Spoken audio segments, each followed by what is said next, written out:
Hello everyone, good morning তোমাদের সবাইকে। আজকে সকাল সকাল আমার ব্লগটা শুরু করে দিলাম। তো দেখো এখন বাজে হচ্ছে ঘড়িতে কিন্তু ওই 6:30। কিন্তু আমার ঘুম ভেঙেছে ওই 5টার দিকেই, মানে আমাদের তিনজনেরই 5টার দিকে ঘুম ভেঙেছে। সোনুরবা একটু ঘুমিয়েছিল কিন্তু আমাকে সোনু আর ঘুমাতে দেয়নি। তো সোনুরবা দেখো চলে গেল টোটো নিয়ে, আর এদিকে সোনু তো দেখতেই পারছো ঘুম থেকে উঠে ঘর ঘর করছে। তো তোমাদের যেটা দেখানো হয়নি সেটা হচ্ছে এই কদিনে কিন্তু আমাদের বাড়িতে অনেকটা কাজ হয়েছে। সেটা হচ্ছে প্রথমেই যেটা তোমাদেরকে দেখাচ্ছি, দেখো আমাদের লঙ্কা গাছে অনেক বড় বড় লঙ্কা হয়েছে, আর ভালোই লঙ্কা হয়েছে। যদি ভালো মতো ধরে না তাহলে আমাদের লঙ্কা কিনে খেতে হবে না। তো প্রায় অনেকগুলো গাছে লঙ্কা ধরেছে, কিন্তু যেগুলো গাছে ধরেনি সেগুলো গাছ 15-20 দিনটা উঠিয়ে দিয়েছে। আর সাথে আমিও অনেক কাজ করেছি, ঘাসটা যা ছিল সব উঠিয়েছি। আর এদিকে দেখো যে পেঁপে গাছটা মানে এতটাই খারাপ অবস্থা যে কি বলবো, এত পেঁপে ছিল আর পেঁপেগুলো এত মিষ্টি ছিল, কিন্তু এখন পেঁপে গাছ আর পেঁপে সেরকম নেই, আর এবার নতুন করে পেঁপে ধরেও নি। আর দেখো ওদিকে হচ্ছে পুঁই শাকের যে গাছটা ছিল সেটা উঠিয়ে দেওয়া হয়েছে। আর এই দেখো এই যে বাড়িতে যেহেতু কাজ হয়েছে এই জন্য এত বাঁশ জমে আছে, জানি না এগুলো কবে বিক্রি করতে পারবো।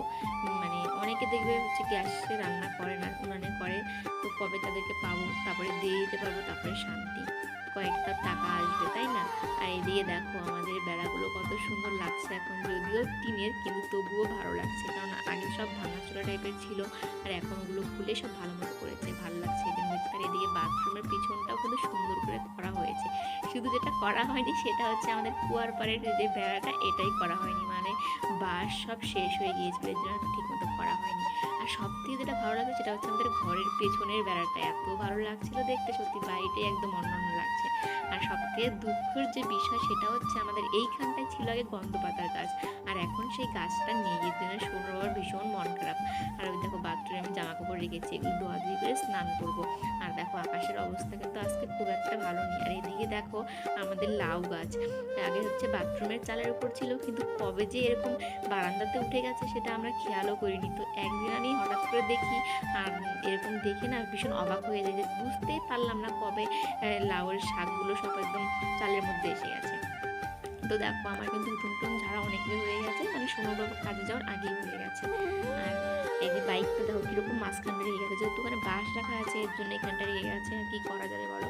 তো আমি এখন এই যে ঘর মুছছিলাম, আজকে যেহেতু বৃহস্পতিবার ঘরটার মোছামুছি করে চান করে পুজো করবো। এমনিতে ঘরটা আমি প্রত্যেকটা দিনই মুছি, না হলে কেমন একটা ভালো লাগে না আর কি। আর দেখো ঘর মুছছিলাম, আর ওদিকে সোনু কি করছিল দেখবে, সোনু না দাঁত ব্রাশ করছিল একা একা। ওই দেখো সোনু কিন্তু নিজে নিজে ব্রাশ করতে পারে, হ্যাঁ তবে মাঝে মধ্যে আমি করে দেই, কারণ ওর ব্রাশ করা আর না করা একই ব্যাপার। তো আগে তো কলগেটগুলো খেত, এখন তাও খায় না। তো যাই হোক আমার এখন স্নান টান হয়ে গেছে, এলাম এখন ঠাকুর ঘরের সামনে। আর এদিকে দেখো সোনুরও কিন্তু স্নান হয়ে গেছে আজকে সকাল সকাল। আমি আগের দিন রাত্রে থালা বাসনগুলো সব ভালো মতো মেজে রেখেছিলাম, এখন শুধু ধোয়াধুয়ি করে পুজো করব। আর সোনু বলছে আমাকেও ঠাকুর ঘরে নিয়ে চল, আমার ভয় পাই। আসলে সেদিন বৃষ্টি হয়েছিল, তারপরে থেকে সোনু এখন ভীষণ ভয় পায় একটু হাওয়াতেই। তো দেখো এখন আমার সব কিছু ধোয়াধুয়ি করে রেডি করা হয়ে গেছে, এখন আমি দিচ্ছি পুজো, আর সোনু পেছনে দাঁড়িয়ে দাঁড়িয়ে দেখছে।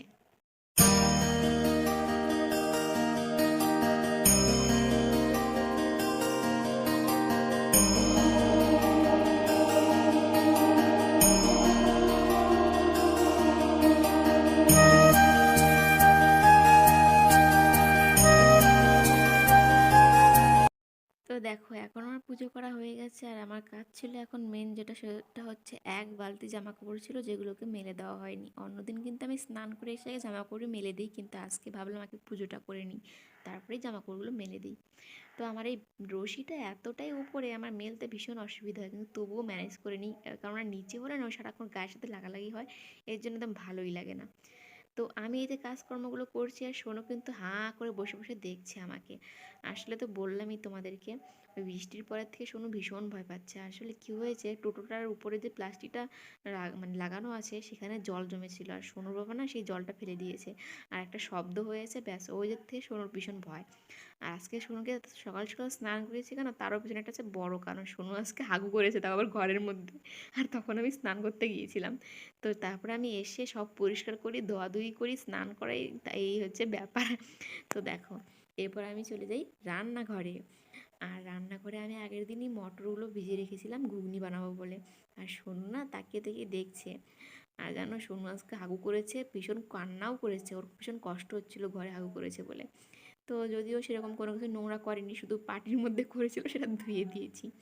আর দেখো সোনু এখন কি করছে, সোনু এখন আমাকে কাজ করে দিচ্ছে, রসুন ছুলিয়ে দিচ্ছে, যেহেতু ঘুগনি রান্না করব, দেখছি মায়ের কত দেরি হচ্ছে এর জন্য।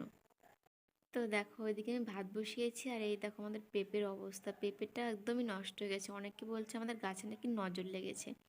তো এরপর সোনু যে ভাত খেতে বসেছে, দেখো আমার সবজি হয়নি, সোনু খেতে বসেছে। মানে কখন যে কি করে না কোনো ঠিক নেই, বলছি একটু পরে খাও, ও না ও এখনই খাবে। তো যাই হোক, তারপরে সোনুকে খাইয়ে দিয়ে আমি খাওয়া দাওয়া করি, মানে সবজি যখন হয়ে যায়। আর এরপরে এই যে দেখতে পাচ্ছ, এটা নাকি চাল কুমড়ো, আর আমি ভেবেছি এটা নাকি লাউ। তো লাউ ভেবে আমি আজকে ডাল দিয়ে রান্না করবো ভেবেছি। তো সত্যি জানতাম না এইসব, এটা যে লাউ না চাল কুমড়ো সেটা না জেনেই আমি রান্না করেছি, কিন্তু খেতে ভালোই হয়েছে।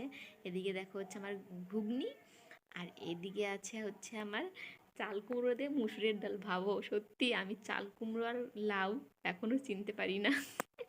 সবাই শুনে হাসবে, সত্যি আমি চিনতে পারি না, তো কী করা যাবে বলো। তো এদিকে দেখো খাওয়া দাওয়া করে সোনুকে ঘুম পাড়িয়ে দিয়েছি, আর তখন সোনুর বাবাও এসেছে, ও স্নান করে খাওয়া দাওয়া করলো, দুজনেই ঘুমোচ্ছে, কিন্তু আমার চোখে আর ঘুম নেই, এই হচ্ছে কষ্টের বিষয়। মানে প্রচণ্ড ঘুম না পেলে আমার মানে ঘুমোতে ইচ্ছে করে না। মানে ঘুম পাই কিন্তু চোখ শুয়ে থাকি, কিন্তু চোখে ঘুম আসে না। তো কী আর করবো বলো, এখন ওই 2টো বাজে, এটাই তোমাদেরকে বলছিলাম, কখন থেকে শুয়ে আছি ঘুমোবো ঘুমোবো, কিন্তু চোখে আর ঘুম আসছে না, পোড়া কপাল আমার। তো এরপরে জানো আমরা খাওয়া দাওয়া করে চলে যাই বাবার বাড়িতে। ওখানে অনেক টাইম ছিলাম, কোনো ভিডিও করা হয়নি, আসলে আজকে এখানে যে আসবো আমি নিজেও জানতাম না। সোনুর বাবা সোনুকে বলেছে, আমি দই এনে দিদুন বাড়িতে রেখেছি ফ্রিজে, যেহেতু আমাদের এই বাড়িতে ফ্রিজ নেই, বাবার বাড়িতে ফ্রিজ আছে। তা আমরা ভেবেছিলাম হয়তো ওর বাবা এমনি ইয়ার্কি করছিল আমাদেরকে বাড়িতে যাওয়ার জন্য, তো আমরা সেভাবে আর খোঁজ খবর নেইনি দই আছে কি না। তো এখন যখন বাড়িতে যাচ্ছিলাম তখন ও বলছে, মারে দই খেয়েছিস? তা আমরা ভাবছি এটা এমনি এমনি। তো বললাম যে তুমি কি সত্যি সত্যি দই এখানে রেখে গেছো? বলে হ্যাঁ, বাবা তো জানে। তো তারপর বাবার কাছে যাই, বাবা বলে আমার তো মনেই নেই। তো তারপরে আমি ফ্রিজ থেকে দই বের করে নিয়ে এলাম, আর এখন যে আমরা সবাই মিলে খাচ্ছি, আর দইটা ছিল হচ্ছে ম্যাঙ্গো ফ্লেভারের, ভালোই ছিল মোটামুটি, খারাপ ছিল না। তো এরপরে আমরা চলে আসি বাড়িতে, বাড়িতে এসে আমি ভাত বসিয়ে দিই, আর এখানে সোনু আর সোনুর বাবা দেখছি টিভি, যেহেতু কালকে ভোট এর জন্য আজকে খবর দেখছে কোথায় কি হচ্ছে। তো কালকে আবার সকাল সকাল ভোট দিতে যেতে হবে, যে যদিও আমার ভোটটা খুবই কাছে, কিন্তু সোনুর বাবার ভোটটা অনেকটাই দূরে, এর জন্য ওকে সকালেই যেতে হবে। তো চলো, এই ছিল আমাদের আজকের ব্লগ, যদি ভালো লাগে তাহলে অবশ্যই লাইক করে দিও, চ্যানেলটি সাবস্ক্রাইব করে আমাদের পাশে থাকো, দেখা হবে নতুন ব্লগ।